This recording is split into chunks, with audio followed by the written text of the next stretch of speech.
Hello friends, welcome back to my YouTube channel परिधीज bird. तो friends, आप लोग जीजी माँ के एपिसोड में देखेंगे कि तरुण बताता है कि कैसे मशीन वेस्ट है और फिर फाल्गुनी कहती है पर ये मशीन फ्री में तो नहीं आ रही ना।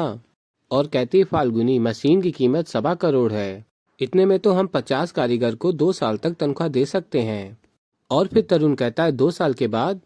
2 साल के बाद भी आपको कारीगर को तनख्वाह देनी पड़ेगी, लेकिन ये मशीन 2 साल के बाद फ्री हो जाएगी। और तभी सुरेश कहता है पॉइंट तो है। और फिर फाल्गुनी कहती है हाँ लेकिन। और तभी उत्तरा देवी कहती हैं जब कोई प्रेजेंटेशन दे रहा हो तो बीच में नहीं बोला करते। और फिर तरुण से कहती हैं तरुण कंटिन्यू। और फिर तरुण सभी को मशीन के बारे में बताता है। और फिर फाल्गुनी कहती हैं हमारे पास शानदार बॉक्सेस नहीं है और ना ही कोई बड़ी सी प्रेजेंटेशन, ना ही कोई हमारे पास बड़े बड़े नंबर का वो गणित है जिसे मिस्टर तरुण अपनी उंगलियों पे गिनना पसंद करते हैं।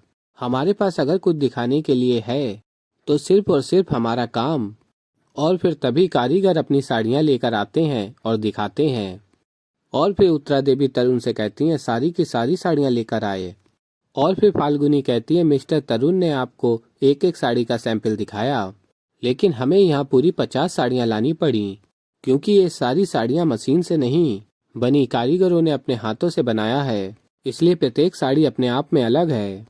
और फिर फाल्गुनी साड़ी की नई नई डिजाइन और साड़ियों के बारे में बताती हैं, उस पे कैसा और कौन सा वर्क हुआ है, नाम बताती हैं और कहती हैं मिस्टर तरुण आपको तो ये भी नहीं पता होगा कि हमारे आसपास के गांव में कितने तरह का काम होता है, और शायद आपकी मशीन को भी ये नहीं पता कि लहरिया और बांदरी में क्या फर्क होता है।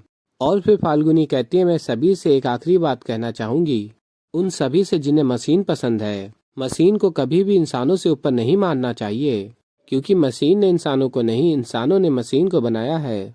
इससे आगे मैं और कुछ नहीं बोलूंगी, क्योंकि जब कारीगर का काम बोलता है तो उसे और कुछ बोलने की जरूरत नहीं होती।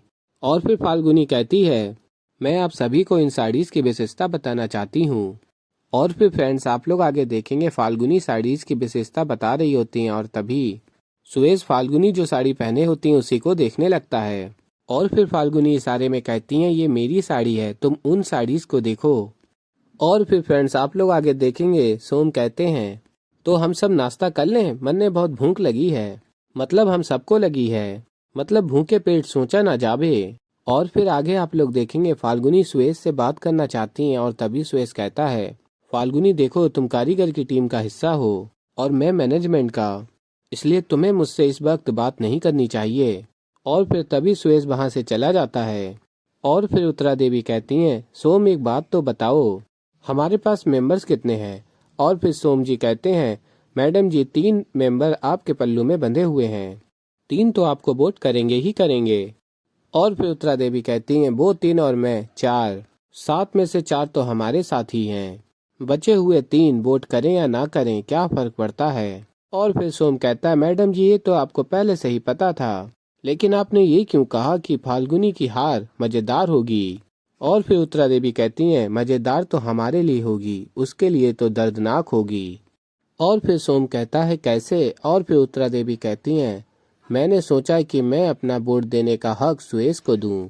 जब सुरेश सबके सामने फाल्गुनी के खिलाफ वोट करेगा ना, तब फाल्गुनी का दर्द देखने लायक होगा। बड़ा मजा आएगा जब सुरेश सबके सामने उसके खिलाफ वोट दे के उसकी नाक काटेगा। और फिर फ्रेंड्स, आप लोग आगे देखेंगे कि सोम कहते हैं अब मैं थोड़ा सा समझा देता हूँ कि आप सब लोगों के सामने एक कार्ड है, एक साइड पे है नीला, एक साइड पे है हरा।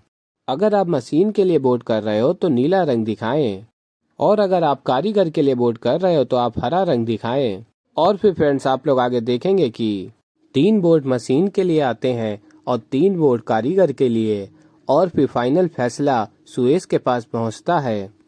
और फिर सुरेश कहता है आज का फैसला बहुत ही इम्पोर्टेंट है और आज के फैसले पे रॉबर्ट टेक्सटाइल का फ्यूचर डिपेंड करता है। और कहते हैं जैसा कि आप सभी को पता है कि मुझे कारीगरों से बहुत ही सहानुभूति है, लेकिन इस कुर्सी पे बैठ के मैं कोई भी डिसीजन ऐसा नहीं लेना चाहता था जो रॉबर्ट टेक्सटाइल को नुकसान पहुंचाए। ये डिसीजन बहुत ही मुश्किल था, लेकिन मैंने डिसाइड कर लिया है। और फिर आगे आप लोग देखेंगे फ्रेंड्स, सुरेश हरे रंग को दिखाता है, वो वोट कारीगरों की तरफ होता है। और ये देख के उत्तरा देवी चौंक जाती हैं और फाल्गुनी कारीगर खुश हो जाते हैं। और फिर आगे आप लोग देखेंगे सुरेश कहता है, दोनों तरफ का काम देखने के बाद मैंने एक रिसर्च की है। आप लोगों को जान के आश्चर्य होगा, मशीन के साथ काम करने में और कारीगरों के साथ काम करने में खर्चा लगभग बराबर का है, क्योंकि कारीगरों के घर जयपुर की सिटी लिमिट से बाहर हैं, तो इनके साथ काम करने में हमें लघु उद्योग ग्रांट भी मिलेगी और सब्सिडी भी मिलेगी। और रही बात मशीन की फ्री होने की, तो मशीन की मेंटेनेंस का खर्चा और बिजली की कंजप्शन कम नहीं बल्कि बहुत ज़्यादा है। और फिर सुरेश आगे कहता है, माना कि वर्कर्स को लेके मेरे मन में सहानुभूति है, लेकिन इस डिसीजन के पीछे केवल 3 कारण हैं। वो है क्वालिटी, क्वालिटी एंड क्वालिटी। क्योंकि क्वालिटी रावत टेक्सटाइल का दूसरा नाम है, जो सफाई क्वालिटी हाथ के काम में है। Mister Tarun, I am sorry, वो मशीन के काम में नहीं है। और बताते हैं मशीन से बनी हुई साड़ी कम से कम 1000 रुपए में बिकेगी, जबकि हाथ से बनी हुई साड़ी मार्केट में कम से कम 5000 रुपए की बिकेगी। और इस बात से तो मेरी मॉम भी सहमत होंगी कि हमारे क्लाइंट हमसे कुछ खास चाहते हैं, इसलिए हमें ज़्यादा साड़ी नहीं बनानी, जो भी बनानी है खास बनानी और क्लासी बनानी है। और बिजनेस में हमेशा प्रोडक्शन बढ़ा के प्रॉफिट नहीं देखा जाता, क्यों मॉम? तो इसीलिए मैं अपना वोट कारीगरों के हित में देता हूँ और सिंगापुर के प्रोजेक्ट के लिए और समय पे काम पूरा करने के लिए मैं सबको बेस्ट विशेष देता हूँ।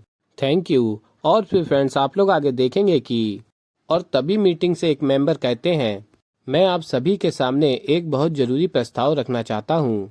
उत्तरा देवी की बहू मिसेस फाल्गुनी रावत ने कारीगरों के साथ मिलके कंपटीशन में बहुत उम्दा तरीके की साड़ियाँ बनवाई हैं। उसे देखकर मुझे ऐसा लगता है कि सिंगापुर प्रोजेक्ट की पूरी जिम्मेदारी हमें मिसेस फाल्गुनी रावत को दे देनी चाहिए।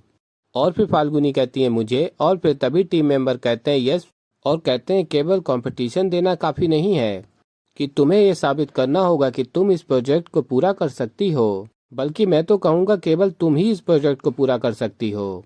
और कहते हैं प्लीज इस प्रोजेक्ट की डिलीवरी हेड बन जाओ, ये रावत टेक्सटाइल की बेहतरी के लिए है। आफ्टर ऑल शादी के बाद ये तुम्हारी भी तो फैक्ट्री है। और कहते हैं आपका क्या कहना है उत्तरा जी? और तभी उत्तरा देवी कुछ बोलने जा रही होती हैं, उससे पहले सुरेश कहता है, मॉम क्या कहेंगी? मॉम को तो बल्कि खुश होना चाहिए कि उनकी बहू इस कंपनी में उनकी बराबरी कर रही है। तो ऐसे ही फ्रेंड्स आगे और भी बहुत कुछ देखेंगे आप लोग। तो फ्रेंड्स अभी के लिए इतना ही। वीडियो पसंद आई हो तो वीडियो कर दीजिएगा लाइक, चैनल पे नए हैं तो चैनल को कर लीजिएगा सब्सक्राइब और बेल आइकन को प्रेस कर दीजिएगा, जिससे कि हमारी नई वीडियो का नोटिफिकेशन आपको मिल जाए। तो फ्रेंड्स मैं मिलता हूँ आप लोगों को जल्दी एक नई वीडियो के साथ, तब तक के लिए बाय बाय।